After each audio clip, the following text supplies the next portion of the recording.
Amados, vamos sem delongas para o capítulo 2 do Evangelho de São Lucas, a partir do verso 41.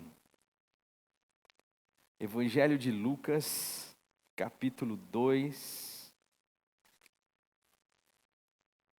Eu vou ler a partir do versículo 41.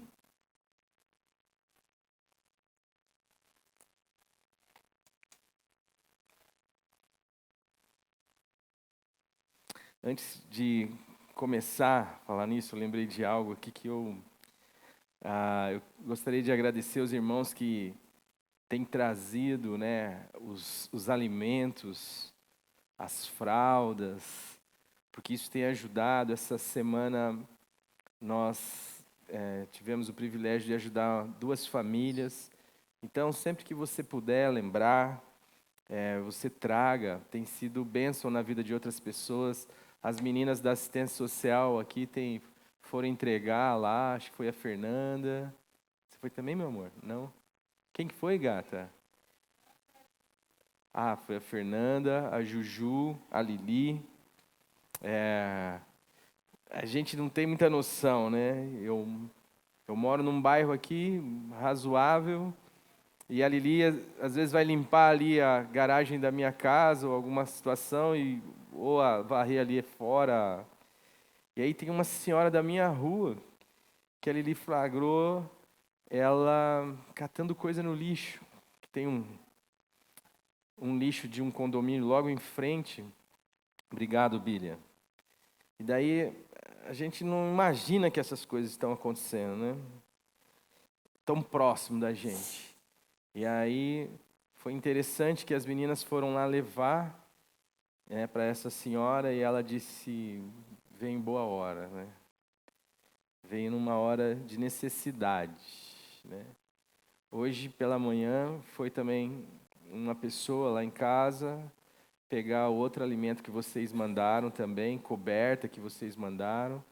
É um casal, a mulher ela é soro positivo, né? Ela toma o coquetel. Então, assim, é muito bacana o que essa comunidade pequena tem feito também, no sentido de olhar para fora. A gente também tem alegria de saber que Deus opera por meio, né, da comunidade.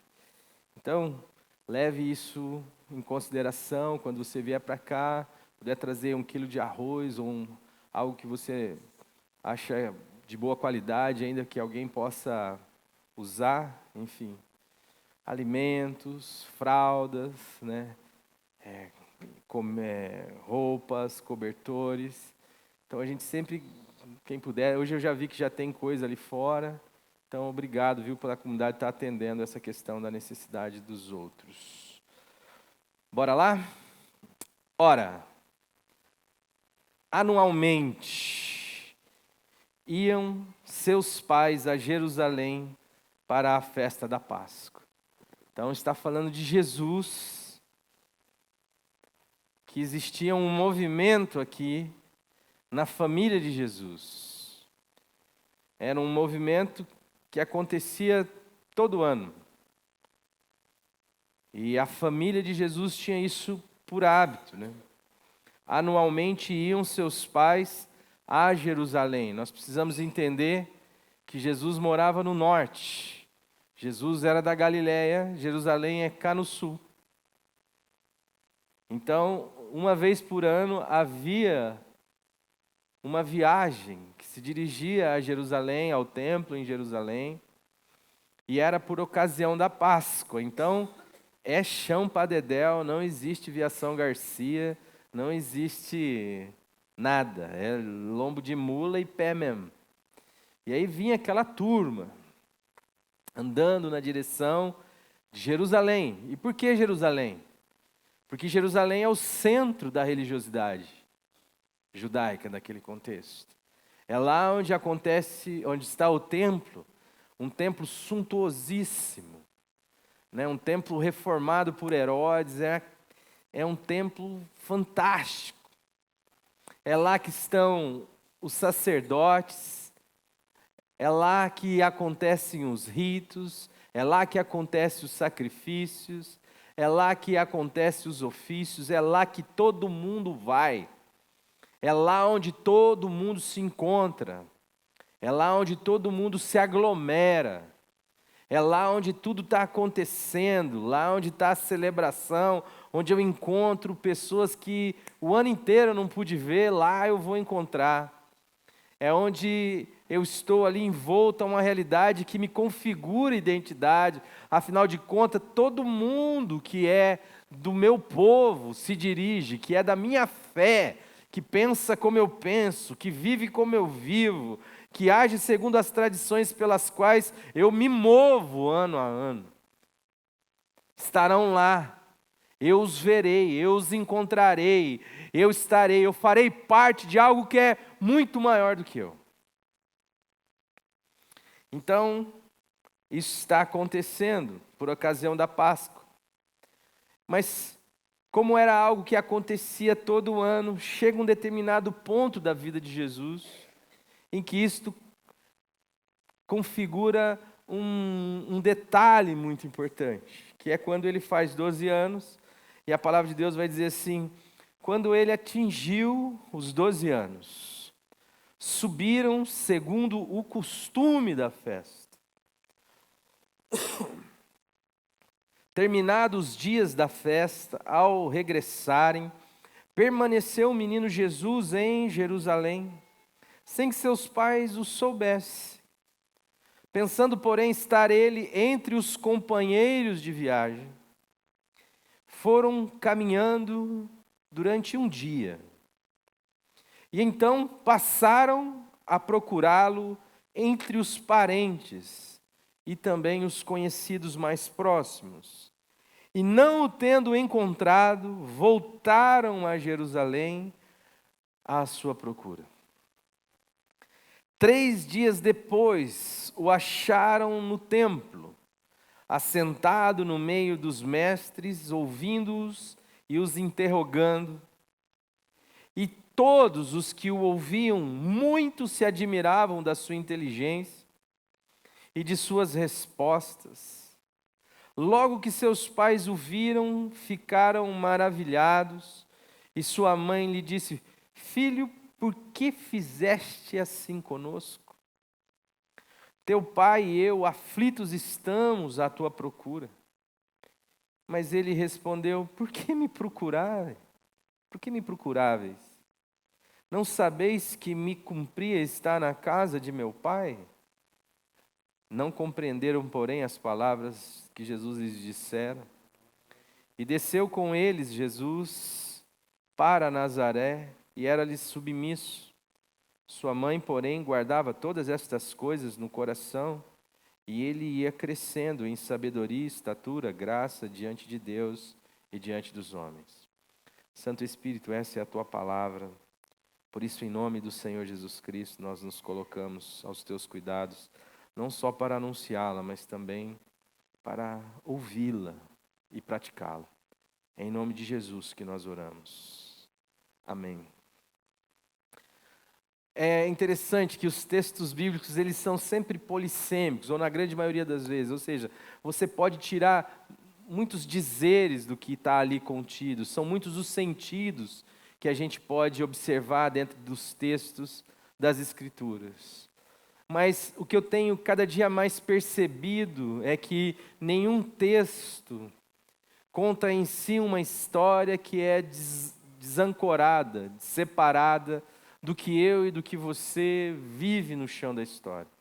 De tal forma que, quando você vê lá os textos contando a história de Abraão, aquilo pode falar de um momento histórico, de um personagem específico, mas quando você vai perceber, isso está apontando para Jesus e também está contando a nossa história. A nossa história aqui em quase 2020, de homens e mulheres de uma sociedade inimaginável, impensável nessa época, está agora sendo dita, explicitada diante dos nossos olhos quando nós sondamos aquilo que Jesus nos ensinou a sondar nas Escrituras. Quando nós olhamos para ela não como uma letra morta, mas quando nós entendemos que ela precisa de um espírito, que ela carrega um espírito, e que este espírito precisa ser discernido, compreendido, assimilado. Quando nós pegamos o espírito da coisa, aquilo que na nossa sociedade se transformou numa expressão que você tem que pegar o espírito da coisa. Quando você pega o espírito da palavra, você consegue perceber quanta realidade ela traz para a nossa vida no dia de hoje. E é com este olhar que eu convido os irmãos, não só os que estão aqui, mas os que nos acompanham pela internet, aqueles que ouvirão depois, assistirão depois, a abrirem suas mentes e seus corações no sentido de permitir que o Espírito da palavra lhes comunique algo. Não permitir que a letra pura e simples, que muitas vezes nós calcificamos, nós empedramos, e com essa pedra amarramos no pescoço e nos lançamos no mar da morte. Que ela não seja uma letra que mata, mas que ela se expresse como aquilo que é na boca do Cristo e no Cristo como verbo encarnado, ou seja, espírito e vida. Jesus disse: as palavras que eu vos tenho dito são espírito e são vida. E quando nós olhamos para esse texto, nós vemos algo que é muito comum. E logo no primeiro versículo que a gente pode perceber aqui, a palavra fala desse movimento que às vezes vai sendo criado em nós igual um fluxo, e não era diferente na família de Jesus. Algo que vai se tornando em nós um movimento, e vai servindo a lei da inércia, de tal forma que às vezes nós estamos fazendo algo, mas não entendemos muito o porquê nós fazemos daquela forma. E às vezes não temos coragem de questionar a nós mesmos, visto que aquilo parece ser tão adequado, tão certo, já está tão estabelecido, já se configurou dentro de nós com uma certa fluidez, que a gente não questiona. E ano após ano, a família de Jesus se propõe a uma viagem árdua, distante, difícil, para estar num lugar. Para estar num lugar onde se espera encontrar ali Deus. Espera-se com isso agradar ali Deus. Espera-se com isso satisfazer a expectativa de Deus, ou quem sabe demonstrar um certo empenho para que Deus lhe observe com um olhar mais favorável. Afinal de contas, olha o que eu fiz, olha o esforço que eu movi, que eu criei para poder estar lá. E às vezes nós vemos pessoas no nosso dia a dia frequentando suas comunidades de fé, frequentando suas igrejas, indo ano após ano, não numa distância tão grande, não com uma dificuldade tão grande, mas fazendo aquilo pelo movimento de uma situação que já se criou e se estabeleceu enquanto rotina, que não seja uma vez por ano, uma vez por mês, que seja uma vez por semana, enfim. Tem gente que vai quase todo dia num lugar e espera nesse lugar, quem sabe, agradar a esta divindade. E que se sente culpada se não for, que se sente menos se não for, de tal forma que fará sentido para ela quando as coisas ruins começarem a acontecer na vida dela, e ela logo associará isso ao fato dela não ter ido num lugar, dela não ter cumprido o seu rito, dela não ter seguido a sua tradição. E ela logo vai pensar: meu Deus, essas coisas estão acontecendo comigo porque faz tempo que eu não vou na igreja. Faz tempo que eu, enfim, não tenho cumprido a minha tradição, não tenho cumprido a minha realidade. Quanta gente hoje se move exatamente assim, na direção de uma pseudo-divindade. Vai pelo hábito, vai pelo costume, vai sem pensar porque vai porque faz tempo que não vai porque lá vai encontrar gente que faz tempo que não vê, vai porque se sente pertencido a um grupo, vai por N motivos. Mas não está lá. não encontra lá. Não entende lá. Vai, simples assim. Quando ele atingiu os 12 anos, subiram segundo o costume da festa. Eles vão lá, imagina, tem gente de tudo quanto é lugar. Eu fui no culto domingo, vi fulano, vi Beltrano, tava gente lá, tinha um coral lá de um pessoal não sei de onde, tinha uma banda nova tocando, tinha um pregador novo, tinha um congresso novo, e assim a gente vai vivendo essa estrutura. Mas o que é interessante é que, às vezes, nós estamos envoltos, e essa estrutura, o rito, o cântico, a pregação, o sacrifício, o lugar, tudo isso vai se configurando numa distração tremenda para a vida da gente. À medida que confere a nós um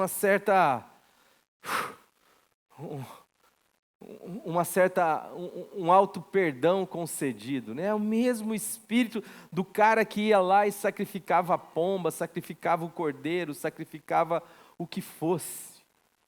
Saía de lá como quem diz assim: cumpri o meu papel, fiz a minha responsabilidade, estou agora perdoado, autoexcusado, posso viver essa semana tranquila, esse mês tranquilo, esse ano tranquilo, dependendo da sua cultura e da sua tradição. Gente que vai, gente que faz, gente que por isso acha que, de alguma forma, isso é que é importante.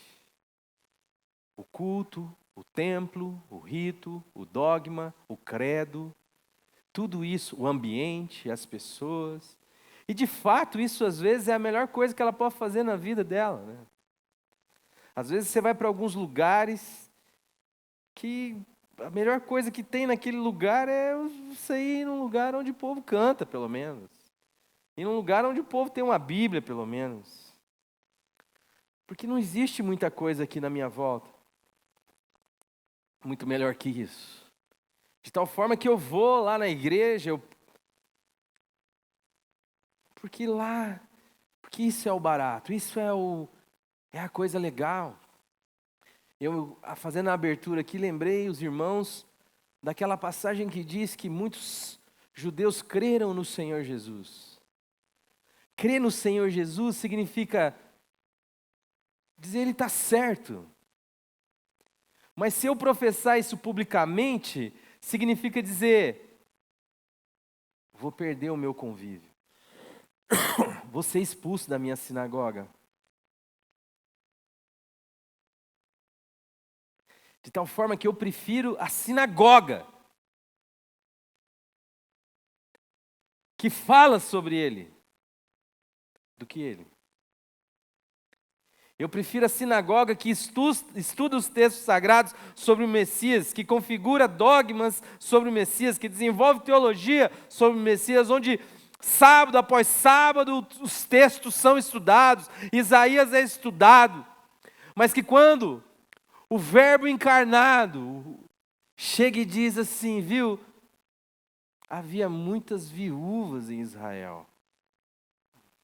Mas foi uma viúva de Serepta de Sidom que Deus usou para alimentar o profeta. Havia muitos leprosos em Israel, mas foi Naamã o Sírio que foi curado. Quando ele diz assim, viu? Eis que o Espírito de Deus está sobre mim, pelo que me ungiu para pôr em liberdade os cativos, dar vista aos cegos, pôr em liberdade os oprimidos, anunciar o evangelho aos pobres e o ano aceitável do nosso Deus, fechar e dizer, hoje se cumpriu esta escritura diante dos vossos olhos. A sinagoga, para não aceitar isso, resolve matá-lo, jogá-lo num penhasco. Gente que entende que Jesus é o Cristo, mas que não abre mão do seu convívio social religioso. Ou que vê nessa distração a essência da sua vida, de ano após ano, ano após ano, ano após ano. E aqui acontece também com a família de Jesus.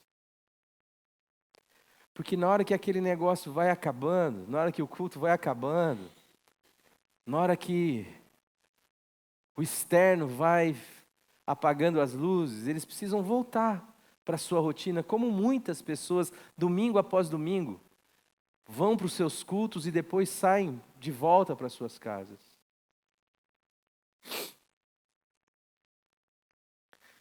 A palavra de Deus vai dizer que os pais de Jesus vão pelo seu caminho de volta e não percebem a falta do filho.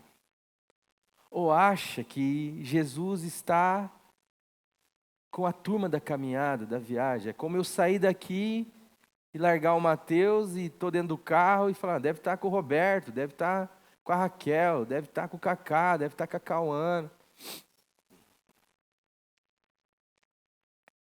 E eles vão andando durante um dia todo. Mas quando escurece, quando cai a luz, eles falam, viu, cadê? E o que a gente percebe é isso, é gente acostumada com o ambiente cristão, mas gente que Jesus não faz falta. Jesus não faz falta. Jesus é um adereço, Jesus tá aí, tá no bolo. E o primeiro lugar que os pais deles vão buscar, vão tentar encontrar, é no meio da turma que está sempre junto na caminhada. Pensando, porém, em estar ele entre os companheiros de viagem, diz o texto. A gente acha que está com algum da igreja, Jesus está por ali. Mas a gente já andou bastante, já se perdeu de Jesus. Porque a gente acha que estar com Jesus, ou que a presença de Jesus, é o mesmo que fazer parte de um grupo que faz sempre a mesma viagem. Que se veste igual, que ouve as mesmas músicas, que vai sempre no mesmo lugar, com uma certa rotina. A gente acha que Jesus está aí. Quanta gente vai às igrejas, frequenta os seus cultos semanalmente, mas já se perdeu de Jesus. Mas acha que porque está num grupo, que Jesus está por aí. Que aqui Jesus está. Não desenvolve nenhuma intimidade, não tem nenhuma relação. Mas vive essa proposta comunitária terceirizada. O simples fato de eu ir num lugar, de eu seguir uma rotina religiosa, de eu estar com pessoas que fazem a mesma coisa o tempo todo, ano após ano, mês após mês, semana após semana, me confere o status de que Jesus deve estar por perto.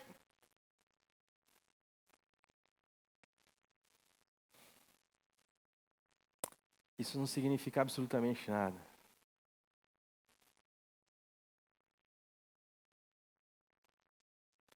Quero saber de como é que está a sua caminhada com o Senhor.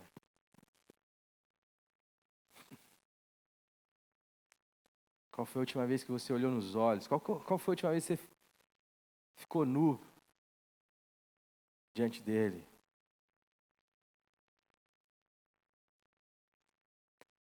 A segunda proposta da família de Jesus é procurar entre os da família. A gente acha que, por ser de uma família cristã, ou por já ter uma tradição familiar cristã, que Jesus deve estar por ali.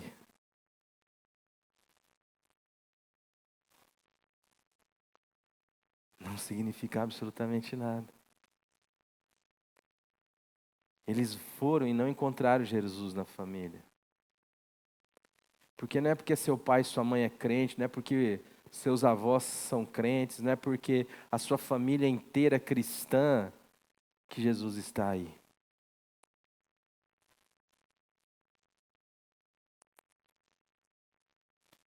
E é interessante que a gente descobre essas coisas sempre quando a vida escurece. O texto vai dizer que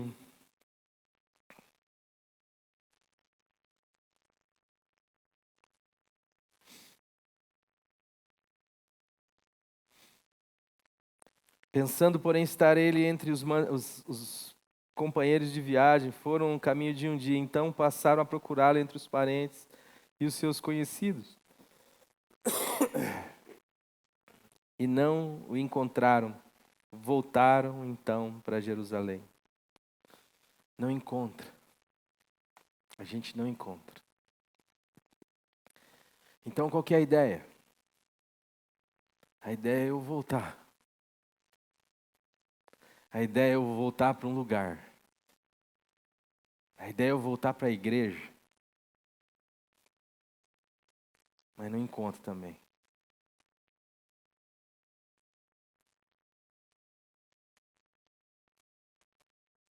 A gente, quando chega essa escuridão do dia, quando chega essa dificuldade da vida, a gente que está o tempo inteiro ali vivendo naquela performance, vivendo daquela tradição, vivendo daquela rotina, daquele movimento, daquela força inercial, de repente se dá conta de que está faltando algo, e você pensa que está no meio da turma da igreja, não está, você pensa que está no meio dos parentes, não está, você pensa que está no meio dos amigos, não está, aí você diz, eu preciso voltar.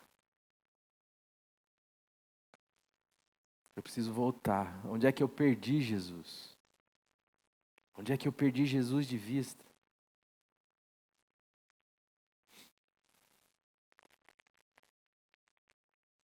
Que esquina que eu virei que Jesus estou correto?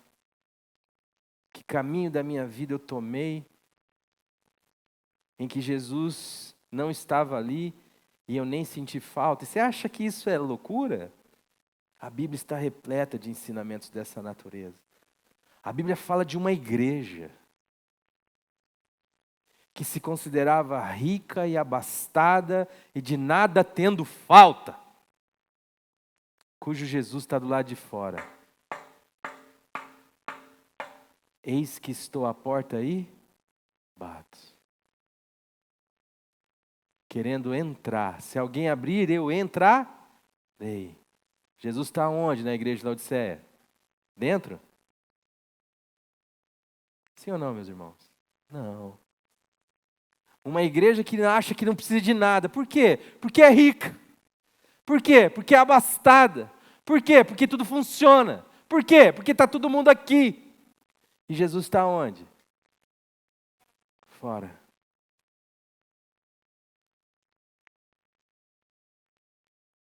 Está fora. E Jesus não é o cara certo para arrombar portas.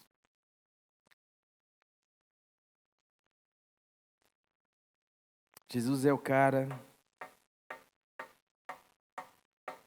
que vai bater e vai esperar alguém abrir. Se alguém abrir, eu vou entrar.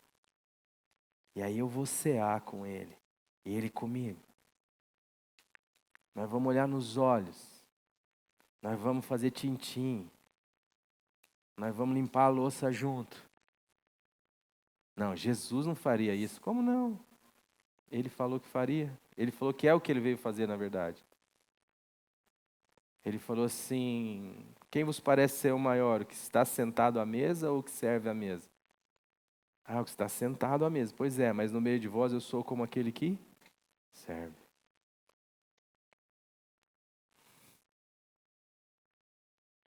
Eles voltaram para Jerusalém, porque Jerusalém é este centro religioso, é este lugar onde Deus está.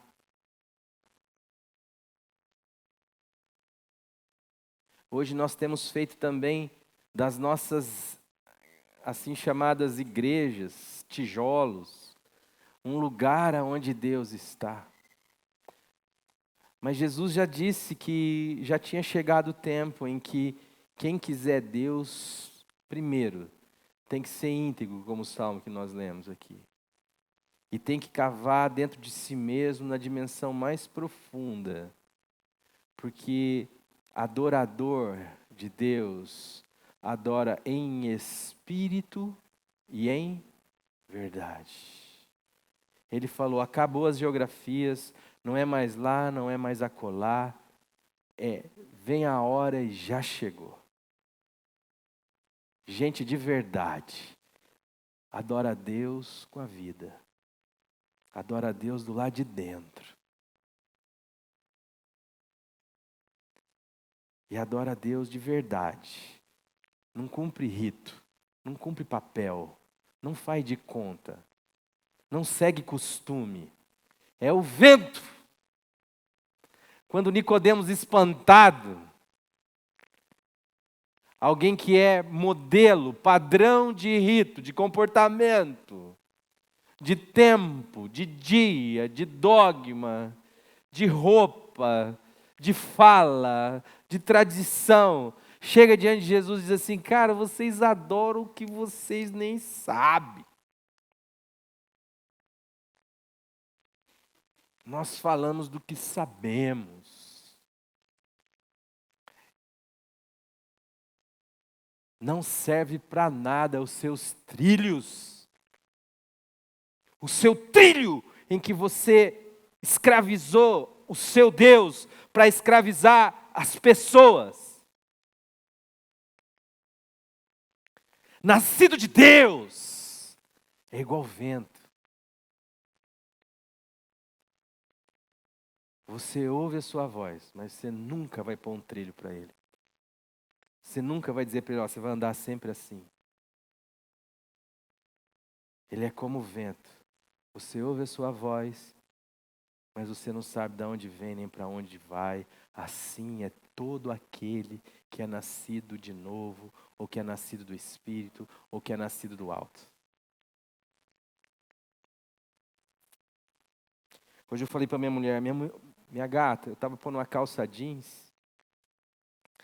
Aí eu falei assim, gata, você acha que eu vou escandalizar demais os irmãos se eu for com uma calça camuflada?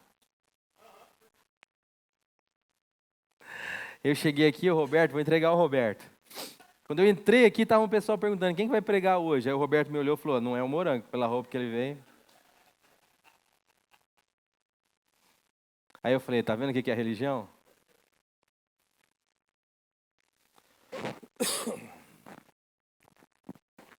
E eu falei, gata, eu vou só para dar uma provocadinha nos irmãos, gata.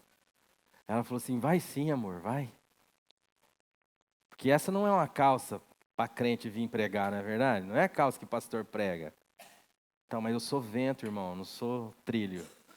Eu falei, eu vou soprar de um lado aqui que eles nos esperam. Mas é uma bobagem, né? Uma calça não fala nada de ninguém. Mas às vezes fala.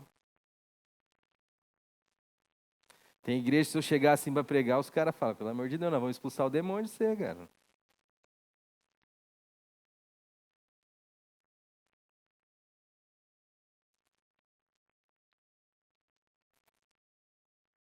Eu brinquei.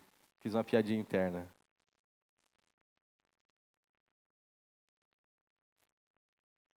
A gente vai confiando nessas loucuras, amados. A gente vai confiando nesse processo e a gente vai se perdendo na nossa tradição. A gente volta para Jerusalém. E a gente quer caçar Jesus e a gente vai, fica 3 dias caçando Jesus. 3 dias depois, o acharam no templo, assentado no meio dos mestres, ouvindo-os e interrogando-os, e todos os que ouviam muito se admiravam da sua inteligência e das suas respostas.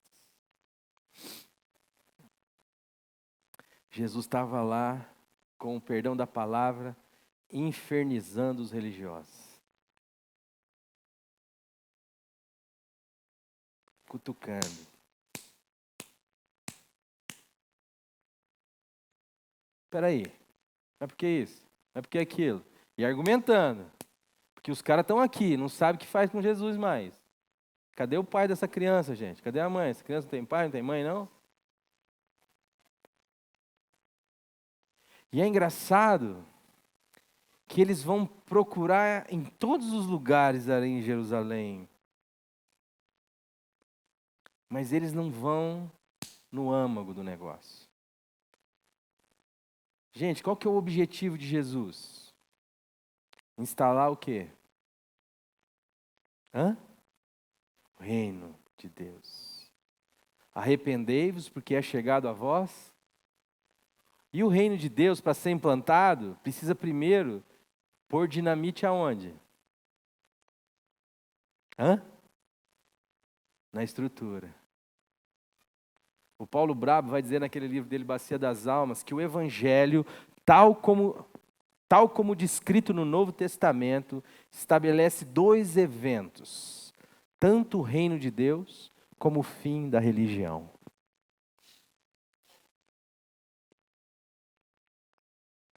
Jesus só vai aqui, colocando bomba aqui no... Desde os 12 anos ele está pondo bomba no negócio. Ele já está treinando. Porque quando ele começa mesmo seu ministério, ele entra nesse lugar que ele está aqui agora, e o que ele fala? Bom, agora eu estou autorizado, né? E aí o que ele manda fazer com esse lugar que ele está aqui agora? Ajuda eu, gente, vocês sabem. Derruba. Destrói. Isso aí, Mateus. Serve para nada. Mas o pior do lado de fora, irmãos, é este tempo, no Destruindo a Religião, a gente está estudando lá, Torre de Babel, é essa construção dentro da gente, dentro do nosso coração, dentro da nossa cabeça. E Jesus, onde a gente acha que Jesus está, onde a gente trabalha com essas lógicas fixadas, com estes tijolos bem queimados, tudo embetumado, tudo bisuntado, tudo com argamassa, viraram um negócio quadrado, não é pedra justaposta.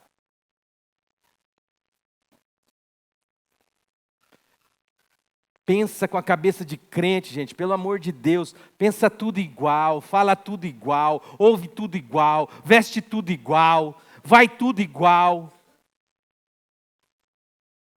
Só muda os badulaque. E a gente quer encontrar Jesus nesses lugares.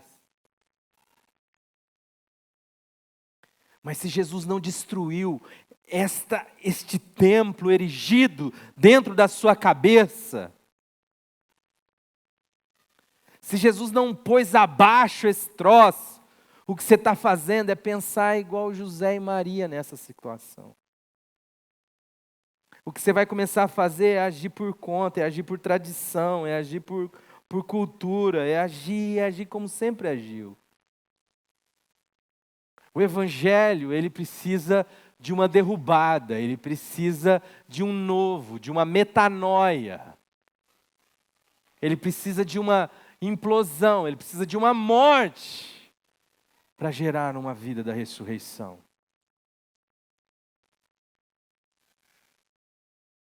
Porque se o grão de trigo caindo na terra não morre, fica igual. Mas quando morre, apodrece, é consumido pela terra, ele germina e dá muito fruto.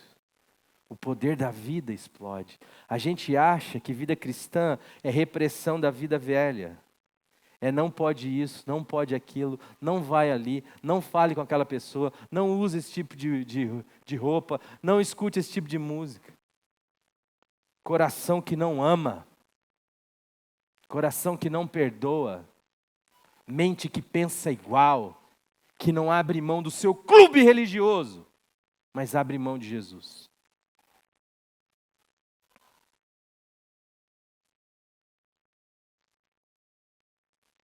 Os caras se espantaram. Logo que seus pais o viram, ficaram maravilhados E sua mãe lhe disse: filho, por que fizestes assim conosco? Quando a nossa vida vai ficando sem sentido, porque nós seguimos a religião, mas não seguimos o Mestre. A primeira coisa que a gente acha é que a responsabilidade é dele, que é ele que está fazendo algo contra nós. Não é, amados. Fomos nós que nos desviamos. Fomos nós que não se importamos com o relacionamento com ele, com a falta que ele faz para a vida, com a luz que ele representa para o meu dia. A palavra que é lâmpada para os meus pés, não é um texto, é uma pessoa. É Cristo em mim, que gera a esperança de uma vida gloriosa.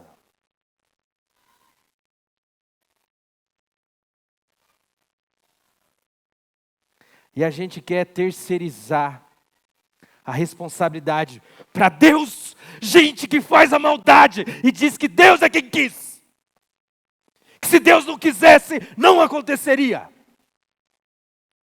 Quando o ladrão mete o revólver na sua cabeça, não é vontade de Deus, é vontade do ladrão. A vontade de Deus é que o ladrão reparta com você. E quando você escolhe a maldade como caminho para ser trilhado como vida, essa não é uma escolha de Deus.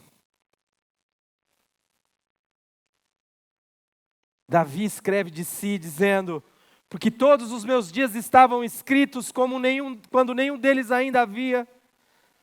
Saber disso é maravilhoso demais para mim.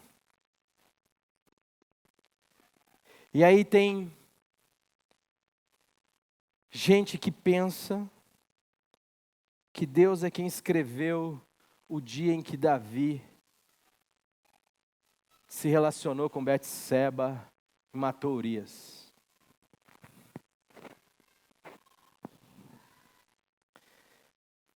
Se fosse assim, como diz o Ari, Deus ia ter que tolerar um cara como Urias, dizendo assim: Senhor, eu era um heteu, e eu abandonei os deuses heteus para servir ao Deus de Israel. E eu peguei na espada para defender Israel, de tal forma que a espada grudou na minha mão. E eu não abri mão disso, Senhor, mesmo quando Davi me ofereceu um privilégio. Eu disse: eu não posso deixar os meus homens ao relento, e muito menos a arca do Senhor, e gozar com a minha esposa. Desculpa, rei, eu não vou fazer isso. E Davi foi lá, e mesmo tendo muitas mulheres, ficou com a minha. E não satisfeito, conspirou contra a minha vida e me matou. Mas todo mundo diz, Deus, que ele é um homem segundo o seu coração. Agora me diz, Deus, como é o seu coração?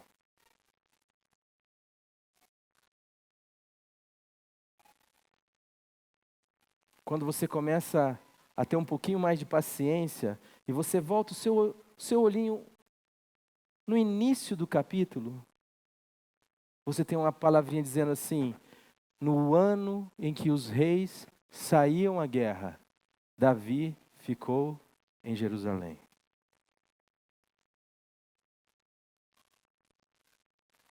O que estava escrito para Davi? Davi, vai para a guerra. Mas Davi falou: não, eu vou ficar em Jerusalém. E porque ele ficou em Jerusalém, ele resolveu dar uma volta no templo à noite, tomar uma fresca. E porque ele foi tomar uma fresca, ele casou, a mulher estava tomando banho. E porque ele viu, e aí vai. E um precipício chama outro precipício. E aí você vai dizer que isso é culpa de Deus? Não. Maria disse assim: menino, o que você fez com a gente? Espera aí, quem tem 12 anos aqui sou eu, quem é meus pais são vocês. É vocês que não podem ir sem eu. É vocês que são responsáveis por mim. Não eu que sou responsável por vocês. Mas isso é desde o Éden.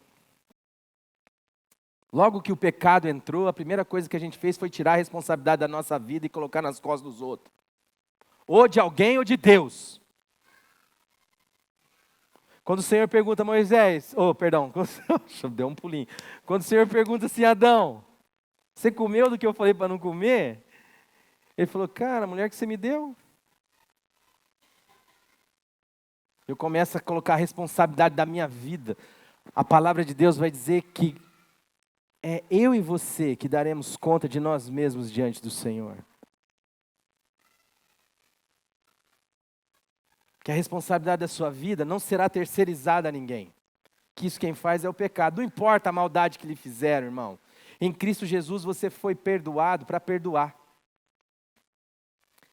E para ser livre. Para assumir a responsabilidade da sua vida e seguir a Cristo no seu caminho. Mas aqui a mãe de Jesus falou, como é que você faz isso conosco? Teu pai e eu estamos aflitos, estamos à tua procura. Eu vou dizer para você, irmão, irmã, não precise ficar aflito à procura de Jesus, Ele estará onde sempre esteve. É num coração quebrantado e num espírito contrito, é que Ele habita, e também num alto e sublime trono. Você não precisa ficar 3 dias procurando, vai no lugar certo. Vai para o seu quarto, vai para o seu íntimo, e vai arrependido, vai sincero. Senhor, tem misericórdia de mim que sou um pecador. É lá que você vai encontrar Ele. Por que vocês estão me procurando faz 3 dias? Vocês não sabem que eu tenho que estar aqui junto do meu Pai? E o texto vai dizer que eles não entenderam. Não entenderam. O pai é José. José, casa do meu pai e tal. O que você está falando? Esse é o lugar que eu vou estar sempre. Sempre com meu pai. É o que ele falou lá em João 5. Ele disse assim, meu pai trabalha até agora, por isso eu também trabalho. E eu só faço o que vejo meu pai fazendo, e segundo ele fala, eu julgo a vida. Ele está falando, eu sou íntimo.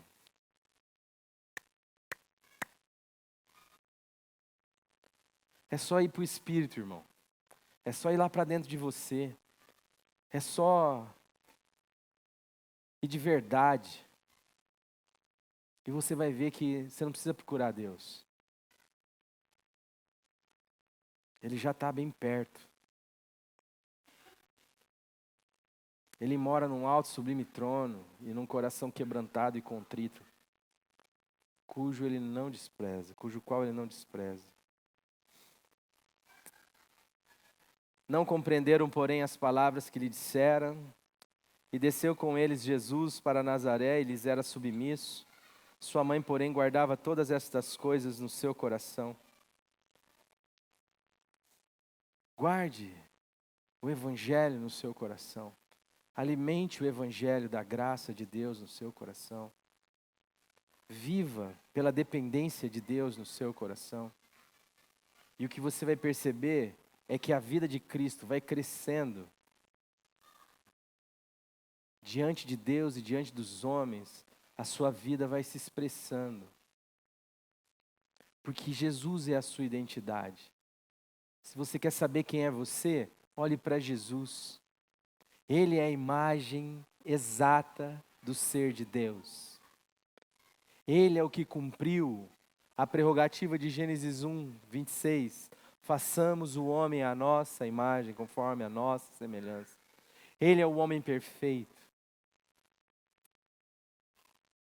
Não se satisfaça com a sua tradição. Não terceirize a sua comunhão. Não pense que Deus está num lugar. Não viva sem viver. Não se mova sem consciência. Não se deixe ser conduzido ou levado como gado.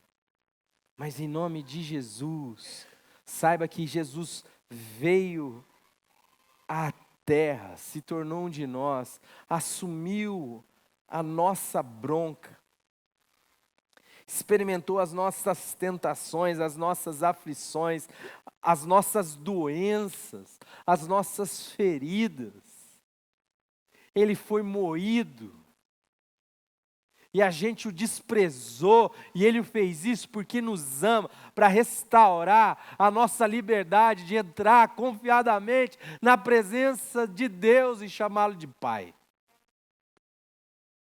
Não para que você fosse um religioso, não para que você servisse um sistema, não para que você pertencesse a um clube, não para que você terceirizasse a sua vida e a sua consciência para qualquer pastor meia tigela. Mas para você pudesse ser um discípulo do Cristo. E você vai ver a sua vida crescer. A vida de Jesus crescer dentro de você. Porque é de dentro, é do lado de dentro. Não é do lado de fora. Não é lá nem acolá. É Cristo em mim. E isso, irmãos, é de graça. Eu ensino aos meus pacientes que relação tem dois movimentos. Uma entrega total e uma retenção parcial. E isso eu aprendi olhando para Jesus. A palavra de Deus vai dizer que Deus deu o seu tudo no seu filho. Ele não reteu nada, foi até a morte de cruz. E depois da ressurreição, ele se retirou. Enviou o seu Espírito e disse assim: agora quem quer, venha. Quem quer, venha. Porque isso é o que estabelece a relação. É o querer. Quem quer ser meu discípulo, assim mesmo se negue. Negue essa estrutura que faz sentido, negue isso que você chama de eu. Negue sua tradição, negue o seu mover como um animal. Eu te libertei para que você seja você diante de Deus. Então vamos andar junto. Dia a dia tome a sua cruz e siga-me. E faz um favor para mim. Anuncia para os presos o meu amor. Diga a eles que eu os amo. Vá para os valados, vá para os eirados, vá para as encruzilhadas, vá para os becos. Avisa todo mundo, que quem quiser pode vir a mim e beber, comprar de graça. Porque essa é a vontade do meu Pai, que todos sejam salvos. Porque o meu sacrifício é suficiente para pagar não só pelos pecados de alguns, mas pelos pecados do mundo todo. Está tudo feito, está de graça. Quem quer, vem beba. Eu gostaria muito que você quisesse. Eu quero também que a palavra do Senhor não volta vã. Que ela cumpre aquilo que ela veio fazer em nós. Que o Senhor nos desperte para viver na presença dEle. E se você perdeu Ele pelo caminho, volte que Ele estará no mesmo lugar, você não precisa nem procurar. Pai amado, está aqui. Eu e os meus irmãos, o Teu Espírito está aqui, a Tua palavra aqui está. Eu peço, Senhor, que o Senhor repreenda toda a ação das trevas. Tudo aquilo, Senhor, que tenta roubar de nós a luz do Evangelho. Eu peço que o Senhor tire os tapões dos ouvidos, que o Senhor mesmo esteja tirando agora a venda dos olhos que Satanás colocou, o tapão dos ouvidos. Eu peço que o Senhor mesmo ara, Senhor, o nosso coração, que às vezes está endurecido pela rotina, para que a Tua palavra possa cair numa terra boa, preparada, Senhor. Eu peço que o Senhor espante as aves, em nome de Jesus, porque nós servimos o mais valente, aquele que venceu todo o principado e toda a potestade, e deles triunfou em si mesmo na cruz do Calvário, que os expôs ao desprezo. É em nome dele, Senhor, que eu peço que a Tua palavra entre em cada coração, em cada mente aqui presente, e dos nossos irmãos espalhados por esse mundo, nosso Deus, aqui pela internet, os que ouvirão depois. Dá-nos a graça, Deus, de Te querer demais e de andar contigo, de não confiar nas nossas tradições, nas nossas estruturas, mas de colocar toda a nossa confiança em Jesus e nele somente. Opera assim para a Tua glória. Em nome de Jesus, nós Te pedimos também, Senhor, a nossa cidade. Aviva a Tua igreja nesta cidade, Senhor. Levanta homens e mulheres cheios do Teu Espírito Santo para anunciar o Evangelho da graça e não o Evangelho da barganha, Senhor. Porque não existe outro Evangelho, Senhor. Só há um. É em nome de Jesus que nós pedimos. Visita as famílias da nossa comunidade. Abençoe, Senhor, suas casas, seus relacionamentos, seus filhos. Senhor, prospera em tudo aquilo que o Senhor chama de prosperidade. E dá-nos, Senhor, o compromisso do amor com aquilo que é a Tua missão. Em nome de Jesus. Amém.